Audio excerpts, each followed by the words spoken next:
Game changer luck நேயர்கள் அனைவருக்கும் வணக்கம். நான் உங்கள் நாடி காதல் ஜோதிடர் ஈஸ்வரி மற்றும் குடும்ப நல சிறப்பு ஆலோசகர். இன்னைக்கு என்ன கொண்டு வந்திருக்கேன் அப்படின்னு பாத்தீங்கன்னா, ஒவ்வொருத்தரும் ஒவ்வொரு கர்ம வினை பதிவுல தான் நம்ம வந்திருக்கோம். நம்மளுடைய கர்மாக்கள் எப்படி கழிக்க போறோம்னு தெரியலன்ற மாதிரிதான் நம்மளுடைய வாழ்க்கை ஒவ்வொரு நாளும் ஒவ்வொரு விதமான அனுபவங்களை மட்டுமே கத்துக்க கொடுக்கக்கூடிய ஒரு பாடமாவோ ஒரு அனுபவமாவோ அப்படிதான் நம்ம லைஃப் நகருது இல்லையா? சில பேருக்கு பார்த்தோம் அப்படின்னா, இவங்க மட்டும் எப்படிதான் சந்தோஷமா இருக்காங்க, நம்ம மட்டும் எப்பவுமே கஷ்டத்தை அனுபவிக்கிற மாதிரியான சூழ்நிலைகள்ன்ற மாதிரி நமக்கு ஒரு ஃபீல் இருக்கும்ல. ஒண்ணும் இல்லைங்க, எல்லாமே கடந்து போகக்கூடியதான், எல்லாருக்கும் இருக்கும். ஆனா வெளியில தெரியாது, சில பேருக்கு வெளியில தெரியும், அவ்வளவுதான். கர்மாவை சுமந்துட்டு வந்த நம்ம தான் பிறவிகளா எடுத்திருக்கோம். ஒவ்வொருத்தருடைய கர்மாக்கள் அனுபவிச்சுதான் கிடக்கணும்ன்ற விதி இருந்தது அப்படின்றப்ப அதை மாத்த முடியாது இல்லையா? அது எப்படி நம்ம கிடக்கிறோம்? இஷ்டமான விஷயத்த கஷ்டப்பட்டு கிடக்கிறோமா, இல்ல கஷ்டமான விஷயத்த இஷ்டப்பட்டு கிடக்கிறோமா அப்படின்றது இருக்கு. இஷ்டமோ கஷ்டமோ அனுபவிச்சுதான் கிடக்கிறோம். அதை கஷ்டமே இல்லாம அனுபவிச்சு கிடந்தா ரொம்ப சூப்பரா இருக்கும் இல்லையா? அதை பத்தி தான் இன்னைக்கு ஒரு விளக்கமான பதிவு பார்க்க போறோம். வாங்க பார்க்கலாம். காலச்சக்கரத்துக்கு ஆரம்பம் சொல்லக்கூடியது பாத்தீங்க அப்படின்னா கன்னிராசி. கன்னிராசியில நீங்க பிறந்திருந்தீங்க அப்படின்னா எப்படி இருப்பீங்க? நிச்சயமாங்க, அதாவது புதன் அதிபதி, புதன் உச்சமாகக்கூடிய நிலையில இருக்காருங்க இல்லையா? புதன் தான் உச்சமாறாரு, சுக்கரன் நீச்சமாறு. எது இல்லையோ அதைதான் நம்ம மனம் இயங்கும். கிரியேட்டிவ், நாலேஜ், நல்ல ஆராய்ச்சியாளர், நல்ல கல்வியாளர்கள், சிறந்த பேச்சாளராக இருப்பீங்க. நிறைய விஷயங்களை ஒரு புதிய கண்டுபிடிப்பாளராக இருக்கிறது. திறமை அப்படிங்கிறது சும்மா சாதாரண இடப்படவே முடியாது. அவ்வளவு ஆழ்ந்த ஒரு சொல்லுவாங்க இல்லையா, ஆணிவேர் மாதிரி ஆழமா இருக்கக்கூடிய ஒரு நிலைன்னு சொல்லலாம். எல்லாத்தையுமே அதனுடைய ஆழத்துக்கு போய் அதை ஏன் எதுக்கு அப்படிங்கிற அளவுக்கு ஒரு ஆராய்ச்சி பண்ணக்கூடிய மனப்பக்கம் உங்ககிட்ட இருக்கும். அவ்வளவு தனித்துவமான ஆளுதாங்க.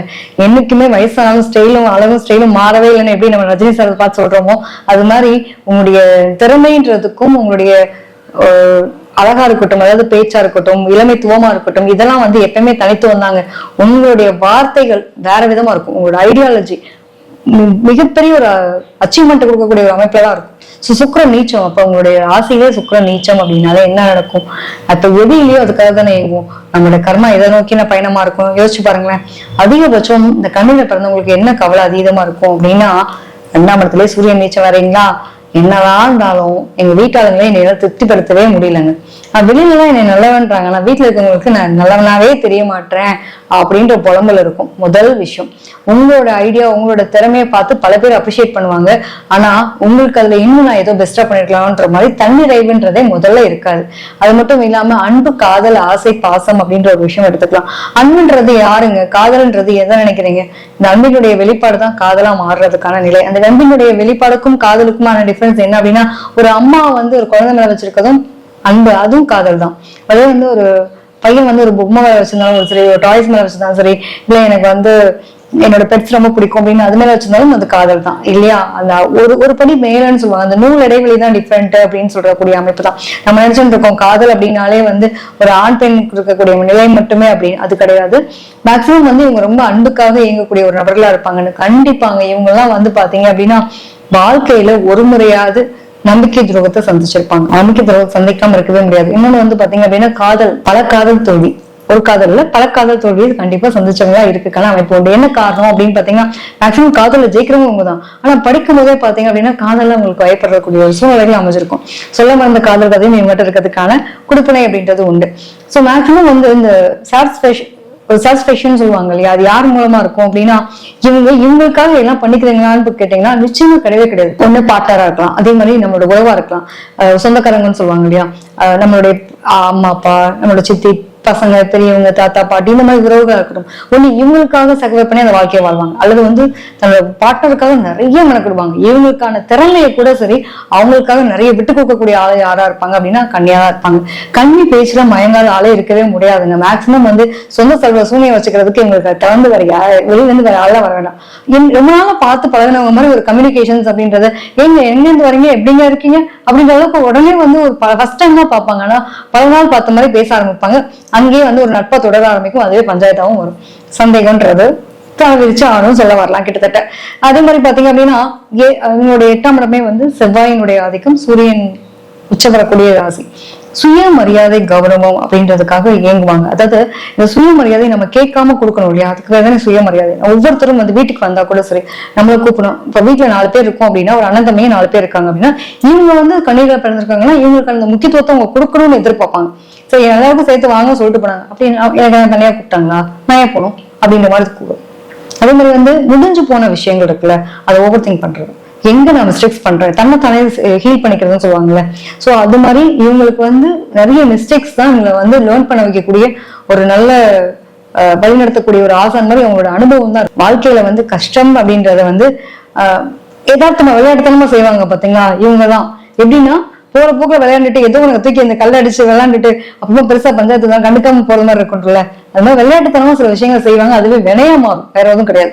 அனுபவத்தின் மூலமா செய்யக்கூடிய கத்துக்கக்கூடிய பாடங்கள் அதீதமா உண்டு அப்படின்னு எடுத்துக்கலாம். உங்களோட மனசுல வந்து ரகசியங்கள் நிறைய இருக்குங்க, வெளியில சொல்ல முடியாது நிறைய ரகசியம் இருக்கும். ஸோ உங்களோட சீக்கிரட்ஸ் எல்லாம் நீங்க சொல்ல விரும்பல. நிச்சயமா வந்து உங்களுக்கு ஏதாவது இருக்கு அப்படின்னா நீங்க சீக்கிரட்டாவே வச்சுக்கலாம், தப்பு கிடையாது. ஒண்ணும் இல்லைங்க, உதவி செய்ய போய் ஊத்தத்தை வாங்கியிருப்பீங்க இல்லையா, அதை வீட்டுல சொன்னா 2 திட்டு விழுகுமா இல்லையா? யாருக்காவும் நீங்க சுருடி கையெழுத்துலாம் போட்டு போய் பஞ்சாயத்துலாம் அனுபவிச்சுட்டு ஒண்ணுமே தெரியாத நல்ல பிள்ளை மாதிரி நிறைய இடங்கள் நடந்திருப்பீங்க தானே. அதெல்லாம் இருந்துச்சு அப்படின்னா நிச்சயமா கமெண்ட்ல போடுங்க, ஓகேங்களா? அது மட்டும் இல்லாம வண்டி வாங்கின போக்குவரத்துல நிறைய விஷயங்கள்ல ஏதாவது அதாவது இந்த பிரச்சனைன்னு சொல்லுவாங்க பாத்தீங்களா, இந்த இடியாப்ப சிக்கல்னு அசால்ட்டா ஹேண்டில் பண்றா யாருன்னா நாங்க தான்ப்பா அப்படின்ற அளவுக்கு ஒரு கெத்தா ஒரு பெருமையாவே சொல்லலாம். சிக்கலெல்லாம் தன்னோட சிக்கலா பார்த்து அடுத்த பிரச்சனையெல்லாம் நம்ம பிரச்சனையா பார்த்து எவ்வளவு முடியுமோ அவ்வளவு நல்லவங்களா இருக்கேன்ற பேர்ல சொந்த செலவுல அடுத்தவங்களுடைய பிரச்சனையெல்லாம் தூக்கி நம்ம செலவா பார்த்து பஞ்சாயத்தை அனுபவிச்சக்கூடியது நீங்க தான். ஸோ இதெல்லாம் கொஞ்சம் லிமிட் பண்ணிக்கோங்க. எது அன்வான்டான விஷயம், எது வாண்டடான விஷயம் அப்படின்றதுல கொஞ்சம் கான்சியஸா இருந்தா ரொம்ப நல்லது. அது மட்டும் இல்லாம இந்த எப்பவுமே வந்து வீட்டுல வந்து இந்த அப்பான்னு ஒரு விஷயம் இருக்குல்ல, உங்களோட 12ஆம் இடத்துல பாருங்களேன் சூரியனோட வீடா, 2ஆம் இடத்துல சூரியன் நீச்சமா, சாட்டிஸ்ஃபைடே பண்ண முடியாது. 100 மார்க்குக்கு 98 மார்க் வாங்கிட்டு வந்தாலும் ஏன் 98 மார்க் வாங்கியிருக்க 2 மார்க் எங்க போச்சுன்னு கேட்கக்கூடிய ஆளதான் நம்ம அப்பா இருப்பாரு. நம்ம அப்பாவை சாட்டிஸ்ஃபை பண்ண முடியுமா? பண்ண முடியாது. அது அட்லீஸ்ட் ஸ்டடீஸ்லயே அப்படின்னா வாழ்க்கையில நீங்க எவ்வளவு பெரிய அச்சீவர் ஆனாலும் நீ ஏன்டா இது பண்ண, உங்களை பார்த்து ஊரே கொண்டாடும், உன்ன மாதிரி இன்ஸ்பிரேஷனா நான் இருக்கவே முடியாதுடா, நீ எப்படா பண்ண எதிரா பண்ணன்ற அளவுக்கு எல்லாரும் உங்ககிட்ட ஐடியா கேட்பாங்க. கடைசியில பாத்தீங்க அப்படின்னா உங்க அப்பா இதெல்லாம் என்ன பண்ணிட்ட, வாழ்க்கை என்னடா சாதிச்சுட்டு அப்படின்ற மாதிரி இருக்கும். சாட்டிஸ்ஃபை பண்ணணும்னு நினைச்சீங்கன்னா அப்படின்னா டெஃபினட்டா முடியாது. அதுவும் பாத்தீங்க அப்படின்னா நம்மளோட உறவுகள் ரத்த வழி பந்தங்கள்ல வந்து ஒண்ணுமே பண்ண முடியாது. நீங்க அப்பாவா ஆனா கூட சரி, நீங்க இன்னும் உங்களுக்கு குழந்தையாதான் தருவீங்க, இன்னும் உங்களை வந்து வழிநடத்தக்கூடிய இப்படி இருக்கக்கூடாது இப்படி இருக்கணும் அப்படின்ற மாதிரி. கிட்டத்தட்ட நம்ம பிரகாஷ் ராஜ் சார் படம் பார்த்திருப்போம், ஜெயம் ரவி சாரும் பிரகாஷ் ராஜ் சார் படம் பார்த்திருப்போம், சந்தோஷ் சுப்பிரமணியம் நினைக்கிறேன் கிட்டத்தட்ட. சோ அந்த மூவில பாத்தீங்க அப்படின்னா உனக்கு என்ன கரெக்டா இருக்கும், நீ என்ன பண்ணணும் என்ன பண்ணக்கூடாதுன்னு ஒரு கை பிடிச்சிட்டு அவங்களோட வேலையை பார்க்க விடாம பண்ணுவாங்க பாத்தீங்களா. அந்த மாதிரி ஆளதான் உங்களுடைய அப்பா வாழ்க்கையில இருக்கிறதுக்கான நிலைகள் இருக்கும். மேக்சிமம் வந்து உங்களோட திருமண வாழ்க்கையில தாங்க பெரிய பஞ்சாயத்து. எல்லாமே தன்னோட பார்ட்னருக்காக, அன்புக்காக, ஆசைக்காக எல்லாத்தையும் விட்டு கொடுத்து தன்னோட நிலை என்னன்றத கூட உணர மருந்து. அதுக்கப்புறம் பாத்தீங்க அப்படின்னா 5ஆம் இடமே சனியினுடைய வீடு. கிட்டத்தட்ட குழந்தைகளுக்காக நிறைய செய்வாங்க, நீ என்ன செஞ்சுட்ட அப்படிங்கிற மாதிரியான பேர். சோ எல்லாருக்கும் கிவராவே இருந்திருக்கேன், ஆனா நான் ரிசீவராவே இல்லை. என்னை யூஸ் பண்ணிட்டு எல்லாரும் தூக்கி போட்டாங்க. நான் வந்து ஒரு ஏடிஎம் மிஷின் மாதிரி என்னுடைய திறமையை வந்து அபகரிச்சுக்கிட்டாங்க. ஆனா அன்னைக்கு நான் என்னை யாருமே வந்து கண்டுக்கல. இந்த மாதிரியான கர்மாவில நம்ம அனுபவிச்சுதான் கிடக்கும். சில ஒண்ணு இல்லைல்ல, 5ஆம் இடமும் சனி, 6ஆம் இடமும் சனி பகவான், நம்மளுடைய இலக்கணத்துக்கு 2ஆம் இடத்துலயே சனி உச்சம் அடைகிறாருங்க. அப்ப எப்படி இருக்கும்? தாமதமா தாங்க வாழ்க்கையில வெற்றி. நான் ரொம்ப லேட் ஆகுதுங்க, சே என்னடா அது கல்யாணம் அமையறதுக்கும் எல்லாமே அப்பயே அந்த பையெல்லாம் ப்ரப்போஸ் பண்ணிச்சு, கூட்டு போயிருந்தா எனக்கு நல்லா இருந்திருப்பேன். எனக்கு தேவையா, வயசு கிட்டத்தட்ட 30 வயசு ஆகும், இன்னும் கல்யாணமே ஆகும், குழந்தை இருக்கா இல்லையா? நிறைய பேருக்கு பாத்தீங்க அப்படின்னா திருமண வாழ்க்கை ஒண்ணு பஞ்சாயத்தான திருமணம், அல்லது திருமண வாழ்க்கையில நிறைய விட்டு கொடுத்து வாழ்க்கையை தன்னுடைய நிலையே இழந்துறது. இல்லைங்க என் ஒய்ஃப் வந்து எனக்கு ரொம்ப பிடிக்கும் அந்த பிள்ளை, அதனாலதான் நான் கல்யாணம் பண்ணிட்டேன், பிடிச்சி லவ் பண்ணி தான் கல்யாணம் பண்ணிட்டேன், ஆனா அந்த பிள்ளை வந்து வேலையை விட மாட்டேன்னு சொல்லி மல்லுக்கிட்டது. அவங்க வந்து வேற ஊர்ல இருக்காங்க, ஆனா நான் வேற ஊர்ல இருக்கேன். சோ இப்ப என் ஒய்ஃபுக்காக என்னோட பிடிச்ச ப்ரொஃபஷனலை விட்டுட்டு அவங்களுக்காக ஒரு கம்பெனில போய் நான் ஒரு வேற ஸ்டாஃபா ஒர்க். எத்தனை பேர் இருக்கீங்கன்னு சொல்லணும், ஏன்னா நிறைய பேர் நான் கண்ணி பாத்துருக்கேன். அவங்களோட ப்ரொஃபஷனலா அவங்களோட பார்ட்னருக்காக நிறைய விட்டு கொடுத்து வாழக்கூடிய நபர்களையும் பார்த்திருக்கேன். இவங்க பாருங்க, ஒன்றுக்கும் மேற்பட்ட தொழில்கள் கண்டிப்பா உண்டு, ஒரு தொழில இருக்க மாட்டாங்க. படிச்ச வேலைக்கும் படிச்ச படிப்புக்கும் பாக்குற வேலைக்கும் சம்பந்தம் இருக்காது. பேஷன் ஒண்ணு ப்ரொஃபஷன் ஒண்ணு சம்பாதிக்கக்கூடிய ஆளா இருப்பாங்க. கலைநயம் சொல்லுவாங்கல்ல, நிறைய வந்து ஆர்வம் மிகுதி அதுல இருக்கும். கெஜெட்ஸ் யூஸ் பண்றது, ஹெட்போன்ஸ், மியூசிக் இன்ஸ்ட்ருமெண்ட்ஸ் பிளே பண்றது, அது மாதிரியான விஷயங்கள் கேட்கறது, இதுலதான் அதீத ஆர்வம் இருக்கக்கூடிய நபர்களா இருப்பீங்க. சோ என்ன நம்ம இவ்வளவுதான் பேசாதீங்க, எங்களுக்கு கர்மா மட்டும் என்னன்னு சொல்லுங்க. நீங்க சொல்றது எனக்கு கேக்குது. ஒண்ணும் இல்லைங்க, ஏன் இதெல்லாம் சொல்றேன்னா இந்த புதனுக்கும் உங்களுக்குமான நிலைப்பாடுன்னு ஒரு விஷயம் இருக்குல்ல, அதனாலதான் அதெல்லாம் நீங்க யூஸ் பண்றீங்கன்னா ரொம்ப அறிவாளியா இருப்பீங்க. நீங்க அறிவாளியா முட்டாளான்றத நீங்க சொல்லிடுங்க, சரிங்களா? நிச்சயமா. சோ மேக்சிமம் வந்து இருக்கக்கூடிய எல்லாருக்கும் இருக்கிற லைஃப்ல இருக்கிறதுதான் உங்களுக்கு கண்டிப்பா ஒரு சொத்து பிரச்சனை இருக்கும் சார். ஆணா இருக்கட்டும் பெண்ணா இருக்கட்டும், சொத்து சார்ந்த பிரச்சனை இருக்கும். கல்வியில கண்டிப்பா தடை இருக்கும். ஒரு கல்வியில வந்து நீங்க எதிர்பார்த்த கல்வி ஒண்ணு கிடைச்ச இடம் ஒண்ணு, இல்லைன்னா நான் படிக்க நினைச்ச காலேஜ் ஒண்ணு, ஆனா எனக்கு கிடைச்ச காலேஜ் வேற அப்படின்ற மாதிரி. சோ கல்வி சார்ந்த விஷயங்கள் ஒரு தடையை அனுபவிச்சிருப்பீங்க அப்படின்றத எடுத்துக்கலாம். அது மட்டும் இல்லாம ஒரே ஒரே வீட்டுலதான் 2 பிள்ளைங்களும் 2 விதமா பாக்குறாங்க. ஒரு குழந்தை வந்து வேற மாதிரி புரிஞ்சுக்குது, இன்னொருத்தவங்க வந்து வேற மாதிரி புரிஞ்சுக்கிறாங்க அப்படிங்கிற மாதிரி இருக்கும். உங்களோட பார்ட்னர் உங்களால சாட்டிஸ்ஃபை பண்ணவே முடியாது. எவ்வளவு செஞ்சாலும் என்னடா பண்ணிட்ட அப்படின்ற மாதிரியான நிலைப்பாடு அவங்க என்னன்னே தெரியலங்க, புரிஞ்சுக்கவே முடியல. நிறைய கருத்து வேறுபாடுகள் அப்படின்றது டெஃபினட்டா இருக்கும். ஒண்ணு அன்பு இருக்கா, நல்ல லவ் இருக்கா, பொருளாதார சார்ந்த பிரச்சனை இருக்கும். பொருளாதாரம் நல்லா இருக்கா, கண்டிப்பா அன்பு சார்ந்த பிரச்சனைக்காக இயங்க வேண்டிய அமைப்பு இருக்கும். இதெல்லாம் உங்க லைஃப்ல இருந்தே இருக்கும். அது மட்டும் இல்லாம நீங்க உங்களுக்கு சொல்லிக்கிற மாதிரி ஃப்ரெண்ட்ஷிப்ன்றது இருக்கவே இருக்காது. யாரு கைவிட்டு என்ற அளவுலதான், விரல் அளவுல கூட இருக்கிறதுக்கான வாய்ப்பு ரொம்ப கம்மி. திருப்பி ரொட்டீன் ஒர்க், வீட்டுக்கு அகைன் வந்து ஆஃபீஸ், அதிகபட்சம் பாத்தீங்க அப்படின்னா மொபைல் தாங்க என்னோட ஃப்ரெண்டு அப்படின்ற அளவுக்கு நிறைய பேர் இருக்கீங்கன்னா கமெண்ட் பண்ணுங்க. அப்படி அதுக்கு மீறி ஃப்ரெண்ட்ஸோட தொடர்றேன் அப்படின்னா கொஞ்ச நாள் கூட அந்த உறவை வந்து கண்டினியூட்டியா கொண்டு போய் கனெக்டர்ல வச்சுக்க முடியல. ஏதோ ஒரு வகையில ஒரு மிஸ் அண்டர்ஸ்டாண்டிங் வர்றது, பஞ்சாயத்து வர்றதுன்றது டெஃபினட்டா இருந்தே தீரும். இவங்களுமே வந்து ரொம்ப பாசமான பிள்ளைங்களா இருப்பாங்க. யார் அம்மா அப்பா மேல பாசம்ன்றது இருக்கோ அந்த அளவுக்கு ஏதோ ஒரு வகையில அவங்க கூட ஒரு மிஸ் அண்டர்ஸ்டாண்டிங் வர்றதுக்கான வாய்ப்புகளும் அதிகமா இருக்கக்கூடிய அமைப்பு இவங்களுக்கு உண்டு. சோ இந்த கர்மாலாம் நீங்க அனுபவிச்சுதாங்க கிடக்கணும். ஒண்ணுமே பண்ணவே முடியாது அப்படின்ற மாதிரிதான். சோ உங்களுக்கான திறமை, உங்களுக்கான அங்கீகாரம், உங்களோட அழகு, எல்லா விஷயமும் ஒண்ணு சுத்தி சுத்தி பாருங்களேன். இருக்கிற வீட்லயுமே பொருளாதாரம் தான் பிரச்சனை. சுக்கிரன் தான் சுத்தி முத்தி அடிவாங்கிறது எல்லாமே சுக்கிரன் தான். சோ சுக்கிரன் சம்பந்தப்பட்ட தொழில செஞ்சீங்க அப்படின்னா நீங்க வெற்றி அடையலாம். உங்களுக்கான சுற்றமா சொல்லித்தரேன். பொதுவா வந்து பாத்தீங்க அப்படின்னா தொழில் சார்ந்த விஷயங்களை நீங்க யாரையும் நம்பி ஏமாறக்கூடாது அப்படின்ற பட்சத்துல சுக்கரன் சார்ந்த விஷயங்கள் இப்ப எடுத்துட்டோம் அப்படின்னா மீடியா ரிலேட்டட் நல்லா இருக்கும். அது மாதிரி சுக்கரன்றப்போ காஸ்மெட்டிக்ஸ், பொட்டிக்ஸ் வைக்கிறது, பார்லர் யூஸ் பண்றது, அதே மாதிரி நடிக்கக்கூடிய வாய்ப்புகள், இந்த மாதிரி மீடியா ரிலேட்டடான விஷயங்கள். அதே மாதிரி இது எடுத்துட்டோம் அப்படின்னா சுக்கரனுடைய ஆதிக்கம், அதே மாதிரி சந்திரனுடைய உச்சம் இருக்கிறதுனால மேக்சிமம் ஐடி துறையில நிறைய பேர் ஒர்க் பண்ணுவாங்க. நைட்டெல்லாம் தூக்கம்லாம் கஷ்டப்பட்டு தூக்கம்லாம் விட்டு எல்லாரையும் சந்தோஷப்படுத்துற அளவுக்கு பண்ணுவீங்க. அதனுடைய கர்மா அனுபவிச்சுதான் கிடக்கணும் இல்லையா, வேற வழி இல்ல. சோ உங்களுடைய தொழிலே அதிகமா மாத்திக்கிட்டீங்கன்னா இன்னும் நல்லா இருக்கும்ல. அதுவே இஷ்டமா தான் நம்ம செய்ய போறோம். சோ அது பாசிட்டிவா கொண்டு போங்க. மேக்சிமம் வந்து பாத்தீங்க அப்படின்னா அந்த நாய் வளர்ப்பு, கோழி வளர்ப்பு, பண்ண வைக்கிற வீடு, பண்ண வீட்டுல இருக்கிறது, இதுல ரொம்ப பிடிக்கும். பழங்காலத்து ஒரு ட்ரெடிஷனல் ரொம்ப லைக் பண்ணக்கூடியவங்களா யாரா இருப்பீங்க, நீங்க இருப்பீங்க. சோ உங்களோட கனவு அதுவா இருக்கு அப்படின்னா அதுக்காக ஸ்பெண்ட் பண்ணுங்க, தவறே கிடையாது. சோ நீங்களா இருங்க, தவறு கிடையாது. உங்களை சுத்தி இருக்கவங்களை சாட்டிஸ்ஃபை பண்றது தப்பே இல்லைங்க. ஆனா ஏன்னா அவங்க நல்லா இருந்தா நம்ம நல்லா இருக்க முடியும். ஆனா அந்த தியாகம்ன்றத புரிஞ்சுக்கக்கூடியவங்களுக்கு நீங்க தியாகம் பண்றீங்களான்றது ரொம்ப முக்கியம். அதை மட்டும் உங்களுக்கு ஒரு உணர்வு இருந்தா போதுமானது அப்படின்றதான். சோ மேக்சிமம் உங்களோட வாழ்க்கையில ஒரு மாற்றம் வேணும். நான் ரொம்ப கஷ்டத்தை மட்டுமே பார்த்துட்டு இருக்கேங்க, இவ்வளவு தூரம் என்னோட கர்மா என்னைக்கிடா கழியும் இருக்கேன், எல்லாருக்கும் செஞ்சு கெட்டவங்கன்னு பேரு. உறவுகள்கிட்ட வந்து ஒதுங்க, நீங்க நல்லாவே இருப்பீங்க. உங்க வந்து எல்லாருமே யூஸ் பண்ணிக்கிறாங்க, தேவைக்கு உருகா மாதிரி யூஸ் பண்ணிக்கிறாங்க, தூக்கி போட்டுறாங்கிற மாதிரி ஃபீல் இருக்கா? நிச்சயமா அதெல்லாம் ஃபீலே பண்ணாதீங்க. நான் எல்லாருக்கும் ஹெல்ப் பண்ணக்கூடிய மென்டாலிட்டியில என்னோட மைண்ட் செட் இருக்கு. என் கூட பிறந்ததுங்க, யாருக்காக என்னையும் நான் மாத்திக்க முடியாதுல. நான் கொடுக்குற இடத்துல இருந்துட்டு போனேன். என்னைக்கும் மேன்மக்கள் தான் அப்படின்னு சொல்லுவாங்க இல்லையா, அது மாதிரி ஒரு கெத்தான தலைவனாதான் இருக்க முடியும். சரிங்களா? என்னைக்குமே தலைவன் தொண்டனாம முடியாதுன்ற மாதிரி.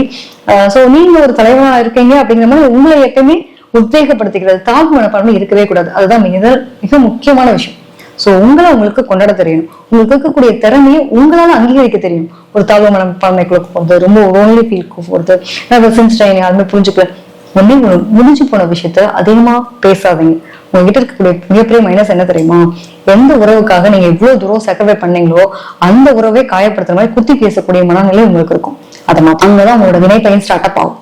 சோ ஒரு பெண், உங்களை சுத்தி இருக்கக்கூடிய பெண்ணால்தான் உங்களுக்கு பிரச்சனை, பணத்தாலதான் பிரச்சனை. சோ பெண், பணம் சார்ந்த விஷயங்களை யாரையும் ஏமாத்தாதீங்க, ஏமாத்தணும்ன்ற எண்ணத்தோடய இருக்காதீங்க. ஏமாறவங்களோட நீங்க பயணப்படுற மாதிரி இருந்தா அதை விட்டு விலகி வெளியில வந்துருங்க. சோ இந்த விஷயங்கள் உங்களோட பாசிட்டிவ் அப்படின்ற ஒரு விஷயத்த கொடுக்கும். சரிங்களா? சோ உங்க வாழ்க்கையில தாங்க முடியாத துயரம் இருக்கு, அதுல இருந்து வெளியில வர்றதுக்கு எனக்கான பாசிட்டிவ் சைன் ஏதாவது இருக்க முடியுமா அப்படின்னா நிச்சயமா கிரியேட்டிவ் நாலேஜ் எல்லாமே இருக்குங்க. உங்க திறமை ஒரு இடத்துல புதஞ்சு போகக்கூடிய விஷயமா இருக்கக்கூடாது. சோ உங்களோட திறமை வாயிருக்கப்பதாங்க பொழைச்சுக்கும். உங்களுக்கு திறமை இருக்கா இல்லையா? நீங்க உங்களுக்கு இவ்வளவு திறமை இருக்கு, ஆனா நீங்க உள்ளுக்குள்ளே வச்சுனா ஏதாவது யூஸ் ஆகுதான்? ஒண்ணுமே கிடையாது. அப்ப உங்களோட நாலேஜ வெளியுலகத்துக்கு கொண்டு வரணும் அப்படின்னா, எக்ஸாம்பிள் சொல்லணும் அப்படின்னா, நீங்க டாக்டரா இருக்கீங்க. சோ நீங்க டாக்டர்ன்றத வெளியில சொன்னாதானே தெரியும். உங்களுக்கு டான்ஸ் ஆட நல்லா வரும் அப்படின்னா நீங்க டான்ஸ் ஆட தெரியும்னு சொன்னாதான் தெரியும். நீங்க நல்லா டிராயிங் பண்ணுவீங்க, பார்த்தோன்னே அப்படியே அப்சர்வ் பண்ணி கொடுப்பீங்க, உங்களுக்கு டிராயிங் பண்ண தெரியணும், நீங்க சொல்லாம உங்களை பத்தி ஏதாவது தெரியுமா? சோ உங்களுக்கான திறமை என்ன இருக்குன்றத நீங்க வெளிப்படுத்தணும். அதே மாதிரி உங்களுக்கான திறமைக்கான அங்கீகாரத்தை உருவாக்குறதுக்கு இந்த மாதிரியான சோசியல் மீடியா, கெஜெட்ஸ், இந்த மாதிரி விஷயங்கள் நல்ல உங்களுக்கு யூஸ்ஃபுல்லா இருக்கும். ஏன்னா உங்களுடைய தொழிற்சாலம் சொல்லக்கூடிய 10ஆம் இடத்துல சந்திரன் உச்சம், சுக்கரனோட வீடு. மேக்சிமம் வந்து நீங்க இதோட கனெக்டட்ல இருக்கீங்க அப்படின்னா டெஃபினட்டா ஒரு பெரிய ஒரு அச்சீவர் ஆவாங்க. நான் பார்த்த வரைக்குமே பாத்தீங்க அப்படின்னா கண்ணில ஒரு கிரகம் இருந்தாலே அவங்க மிகப்பெரிய ஒரு ஆளாவாங்க. அதுல சந்திரன் இருக்கு, இன்னும் ஏற்பட்ட கிரகங்கள் உங்களுக்கு இருக்கு அப்படின்னா தாராளமா அங்க சொல்லவே வேண்டாம். வாழ்க்கையில பேர் புகழ் அந்தஸ்தோட வாழக்கூடிய பாக்கியம் உண்டு. எவ்வளவுதான் கஷ்டம் இருந்தாலும் கடைசி ஒரு வார்த்தை சொல்லும்போது நமக்கே ஒரு ஹாப்பியான மொமெண்ட் இருக்கு இல்லையா? நிச்சயமா எப்பவுமே ஒரு சந்தோஷமான நிகழ்வு அனுபவிக்கிறதுக்கு நிறைய கஷ்டங்களை தாங்க தாண்டி வரணும். ஒரு விதை கூட பாருங்களேன், நிறைய அது அந்த மண்ணை கலந்து அது ஒரு செடியை உருவாறதுக்கு எவ்வளவு கஷ்டப்படுறது இல்ல? அந்த மாதிரிதான். ஆனா அதனுடைய விளைச்சல் அழகா இருக்கும்போது அதனுடைய வேர் ஆணித்தனமா பிடிச்சோம்ல, வேர் வளர்ந்ததுக்கு அப்புறம் எவ்வளவு கிரிப்பா இருக்குல்ல, நம்மளால நினைச்சா கூட பிள்ளைங்களுக்கு எவ்வளவு கஷ்டப்படுறோம். குட்டி செடியா இருக்கும், அவங்களுக்கு கிரிப்பா இருக்கும்ல, அந்த மாதிரிதான். சோ உங்களுக்கு அனுபவங்களும் உங்களுடைய பக்குவங்கள் மட்டுமே உங்களோட வாழ்க்கையை யாரால அசைக்க முடியாத அளவுக்கு ஒரு சந்தோஷமா நிகழ்வு அனுபவிக்கக்கூடிய கொடுப்பினை உண்டு. சோ இதை புரிஞ்சுக்கிட்டீங்க அப்படின்னா ரொம்ப சூப்பரா இருப்பீங்க. கிரியேட்டிவ் நாலேஜ் ஓகேங்களா? சோ வீட்டுல பார்த்தாலே ஹாப்பியா வச்சுக்கோங்க. முதல் உங்களை செல்ஃப் ஹாப்பி ரொம்ப முக்கியங்க. தன்னிறைவு இல்லாம எதுவுமே கிடைக்காது. சரிங்களா? சோ இதை ஒரு நாளா பாத்துக்கலாம். உங்களை பத்தி சொல்லணும் அப்படின்னா இன்னைக்கு ஒரு நாள் பத்தாதுங்க, இன்னும் சொல்லிட்டே போலாம், அவ்வளவு இருக்கு. எப்பவுமே ஒரு புத்தகம் கையில வச்சுக்கோங்க. சரிங்களா? இது ஒரு புத்தகம், அது பாசிட்டிவான எனர்ஜி கொடுக்கக்கூடிய ஒரு புத்தகமா இருக்கும். உங்களோட வாழ்க்கையை மாற்றக்கூடிய புத்தகமா இருக்கணும். ஒரு பெரிய பிடிச்ச ஆத்தர், இந்த மாதிரி ஏதாவது ஒரு விஷயங்களா இருக்கணும். இதெல்லாம் உங்களோட எனர்ஜியை வேற லெவல்ல கன்வே பண்ணும். கிரீன் கலர் பென் எப்பயுமே உங்களோட பாக்கெட்ல இருக்கட்டும். சரிங்களா? எத்தனை பேர் யூஸ் பண்ணி பாருங்க எப்படி இருக்கு. நான் இதுக்கு எடுத்தாலும் எனக்கான விஷயங்கள் ஏதாவது தோணுது அப்படின்னா நான் இந்த கிரீன் கலர் பென் எடுத்து எழுதுறேன் அப்படிங்கிற நீங்க எழுதி பாருங்க. நிச்சயமா சேஞ்ச், அதாவது உங்களுடைய எண்ணங்கள் அப்படியே பலிதமாகணுங்கிற பிராப்தி கிடைக்கணும் அப்படின்னா டெஃபினட்டா நீங்க உங்களுடைய ஷர்ட்ல உங்களோட பாக்கெட்ல கிரீன் கலர் பென் வச்சுக்கோங்க. ஒரு சின்னதா என்ன நோட் வச்சுக்க முடியல அப்படின்னா சின்னதா நோட் பென் மாதிரி இருக்கும் பாத்தீங்களா, இந்த ஸ்டிக்கி நோட்ஸ் எல்லாம் எழுதி வைப்போம். அந்த மாதிரி உங்களோட எண்ணங்களை பாசிட்டிவான எண்ணங்களா எனக்கு இது நடக்கும்னு நினைச்சீங்கன்னா எழுதி பாருங்க. திடீர்னு ஒரு மேக்ஸிமம் ஒரு 21 டேஸ்க்கு உங்களுக்கு கண்டிப்பா நடக்கும். நடந்தவங்க கமெண்ட்ல போடணும். சரிங்களா? சோ ஓவராலா பார்த்தோம் அப்படின்னா நிறைய விஷயங்கள் நல்லது இருக்கு. கஷ்டத்தையும் இஷ்டமா பாருங்களேன். கஷ்டமே தெரியாதுங்க. வாழ்க்கை என்ஜாய் பண்ணி வாழ்க்கையை வாழ்வோம். வாழ்றது ரொம்ப வருஷம்லாம் கிடையாது. சோ இதெல்லாம் மாத்திக்கிறதுக்கான முயற்சி எடுங்க. பர்டிகுலரா பார்த்தோம் அப்படின்னா சகோதர சகோதரிகள்னால பிரச்சனை, சொத்துக்கள் சாதியா பிரச்சனைகள் நீங்க சந்திப்பீங்க. சொந்தம் வேணுமா சொத்து வேணுமா? சொந்தம் வேணும்னா சொத்தை விட்டு கொடுக்கணும், சொத்து வேணும்னா சொந்தத்தை விட்டு கொடுக்கணும். சோ இதை காம்ப்ரமைஸ் பண்ணி கொண்டு போங்க. முடிஞ்ச வரைக்கும் உங்க வீட்டுல பிறந்த பெண் பிள்ளைகள் இருக்காங்க அப்படின்னா அவங்களோட கண்ணீருக்கு மட்டும் ஆளாகாம இருங்க. அந்த சம்பந்தப்பட்ட கர்மம் உங்களுக்கு நிறைய இருக்கு. சோ அதை மட்டும் நீங்க கொஞ்சம் பாத்துக்கோங்க. சரிங்களா? இதை சொல்ல மறந்துட்டு அதனால இப்ப லாஸ்டா சொல்லியிருக்கேன். அது மட்டும் இல்லாம ஓவராலா பார்க்கும்போது உங்களுக்கு தனிப்பட்ட முறையில என்கிட்ட ஜாதகம் பார்க்கணும் அப்படின்னு விருப்பப்பட்டீங்க அப்படின்னா நிச்சயமா கீழ்கண்ட நம்பருக்கு தொடர்பு கொள்ளுங்க. நன்றி, வணக்கம்.